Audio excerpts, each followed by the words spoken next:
السلام علیکم درنو او قدرمنو لیدونکو، بیا هم ښه راغلاست. زموږ سفر تر بامیان ولایت پورې راورسېدی او دا د بامیان ولایت طبیعي منظرې دي. د ملګرو سره به بیا هم خبرې کوو او جریان به درسره شریکوو. عبدال احمد دینار صاحب دی به خپل احساس را سره شریک کړي د دې سفر چې تر دې ځایه پورې رارسېدلي یو. دینار صاحب مهرباني. ډېره مننه خان صاحب. زه به یو بیت وایم، وایي ستا په غېږه کې پیدا سوم، ستا په غېږه کې رالی سوم، ای د جګو غرو وطنه زه چې تل تل تا له دوی سمه. نو دا د جګو غرو وطن دی، دغه د ملګرو د خدای غم نه راکوي. یعنې خاص مشخص کسان یې جمع کړي دي چې په هغه کښې لیکوالان، شاعران، ادیبان، یعنې زموږ هغه سروکال چې هم بسلا ډېر تلوسه او تلور دغسې خلکو سره ناسته ښه خوند راکوي. نو د هوتک صاحب یې زر وارې کوله، دا زه ډېر ورته یم. نو انشاءالله تعالی دغه د میله خو مو د بامیان راورسوله.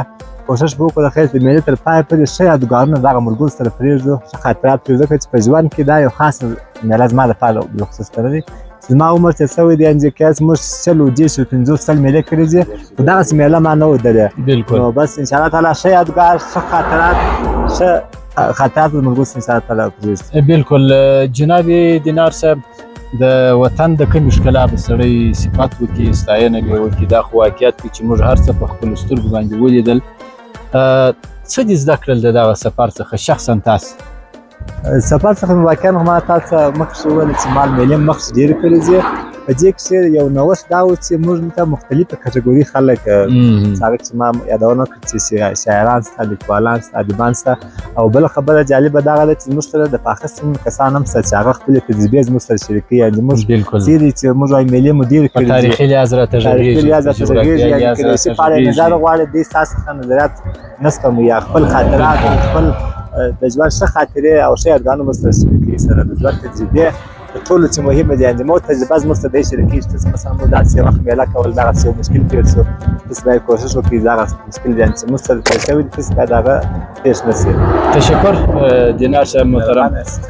قدرمنو لیدونکو، دلته چې زموږ سره کم علمي کسان دي، کم درانه شخصیتونه دي، ټول تاسې زموږ د سفر په جریان کې ولیدل د هغو تجربې، د هغوی خبرې، د هغوی علمیات، د هغوی معلومات، او په ضمن کې د سیمې د خلکو، هرې سیمې ته چې موږ ځو د خلکو سره برخورد، راشه درشه، تبادل د افکارو.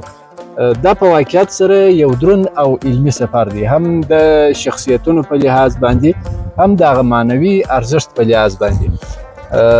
نو دا بنسټګر او نوښتګر ښاغلی احمد الله خان هوتک صاحب. هوتک صاحب زحمت یې وایستی ډېر او دغه ترتیب مو برابر کړي د سفر. تر دې ځایه را رسېدلي، لا مو سفر پای ته نه دی رسېدلی. څونې هغه خپلو توقعاتو او هدف ته رسېدلي یو؟ مننه محتاج صاحب محترم. هدف ته زیات رسېدلي یو، فعلا بامیان ته را رسېدلي ده. نو لا هم سفر زموږ په مخکې دی، مختلف ولایتونه زموږ په مخکې دي. د طبیعي ښکلاګانو څخه خوند اخلو. زموږ سره درانه مشران شته، د هغو د تجربو، د هغو د قسم کیسو څخه خوند اخلو پر لارې باندې. نو واقعا ډېر ساعت تېر دی او مشران موږ ته د دې سیمې د کلتور او د رواج په اړوند ډېر معلومات راکوي. نو دا یو بارزښته سفر دی. تشکر. خیر اوسئ. لنډې خبرې به د حاجي صاحب حمید الله حمید سره هم کوو. چې زموږ د سفر ډېر یو اجتماعي طبیعته سړی دی او ډېر مو ساعت ورسره تېر دی د هرې نګاه څخه. دوستانو حمید صاحب اجتماعي په دې خاطر دی چې ډېر ځایونه یې لیدلي دي. یو تجربه کاره سړی دی، هغه په اصطلاح باندې سیردیده سړی دی. د افغانستان څخه د باندې او په خپله دننه په افغانستان کې ډېر سفرونه کړي دي.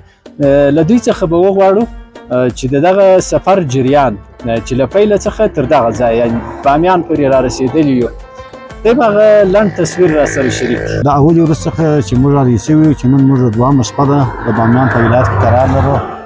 یا که مخکې ستا وویله چې تاسو ډېر ګرځېدلي یاست، ما هېڅ وخت په سفر دومره خوند نه و اخیستی، ځکه په دې سفر کې موږ سره علمي کسان، شاعران، ادیبان، لیکوالان، نور اجتماعي کسان ټول موږ سره ګډون لري. او پر هر ځای چې موږ درېږو ټول علمي بحثونه شروع دي، اکاډمیک بحثونه.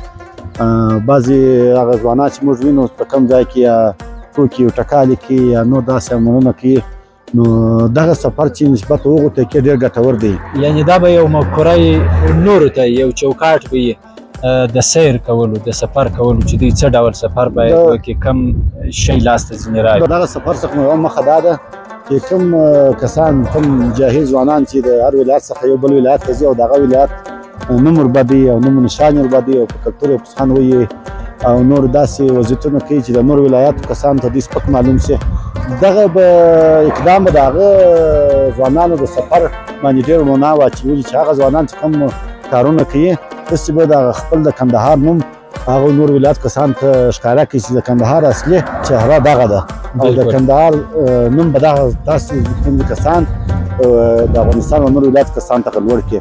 لکه څنګه چې دغه بحث وشو د شاګو هم چې موږ راغلي یو په فیسبوک کې یا په نورو میډیاو کې چې دغه سفر باره کې کوم معلومات خپاره شوي دي، ډېرو کسانو میسیجونه کړي دي او ډېرو شخصي زنګونه ماته ویلي دي چې کاشکې موږ درسره تللي وای او کاشکې موږ درسره تللي وای. نو د دې سفر یوه ګټه دا هم ده چې هر سړی به دغه سفر ته لیواله دی. بلکل. نو انشاءالله په راتلونکي کې به شاید دغه نور ولایت هم وغځول شي او شاید د کندهار له خوا څخه بل داسې علمي سیر پیل شي چې د کسانو شمېر به زیات وي، سلګونو ته به ورسېږي. یا به کېدای شي ټول هېواد ته دا یو مثبت انځور یا دغه سیر و سفر هغه واقعي انځور ورکړي. تشکر جناب حمید صاحب. له جناب قلموال صاحب څخه هم هیله کوو چې فقط د یوې پوښتنې د لنډ جواب دپاره. نو دوستانو تاسې خو موږ په هره مرکه کې درته وایو چې شاعران، لیکوالان او ادیبان، نو دا شاعران به کله ستاسې سره به دا پوښتنې شاعران به کله خپل هنر راښیي، د دوی د هنر د خوږو څخه به موږ څه وخت برخمن کېږو او خوند به ځینې اخلو. نو قلموال صاحب د لیدونکو دغه غوښتنه او پوښتنه به څه وخت پوره کېږي چې دغسې یو مشاعره ولرو او یو ادبي مجلس و بانډار هم ولرو؟ ډېره مننه ښاغلي محتاج صاحب له درنو لیدونکو په اجازه.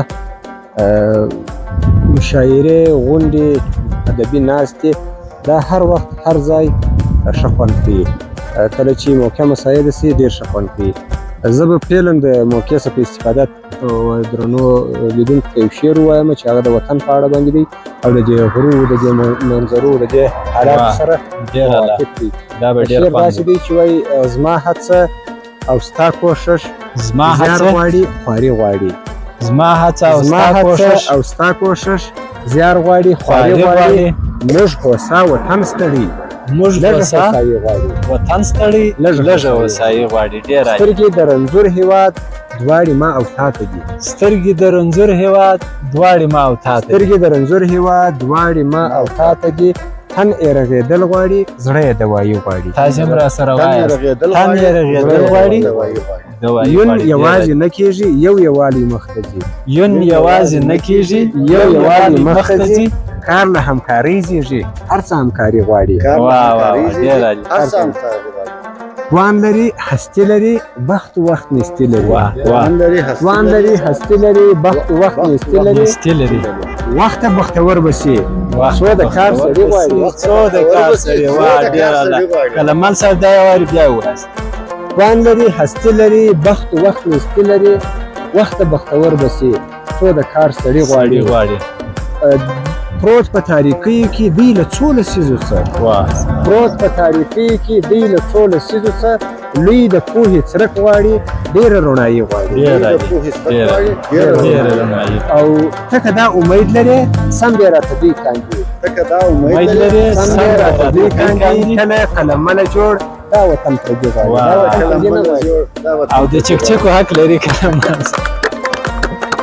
ډیره مننه کوو قدرمنو لیدونکو له تاسې هم ډیره مننه زموږ راتلونکي پروګرامونه او دغه علمي سفر به نور هم جریان لري راسره اوسئ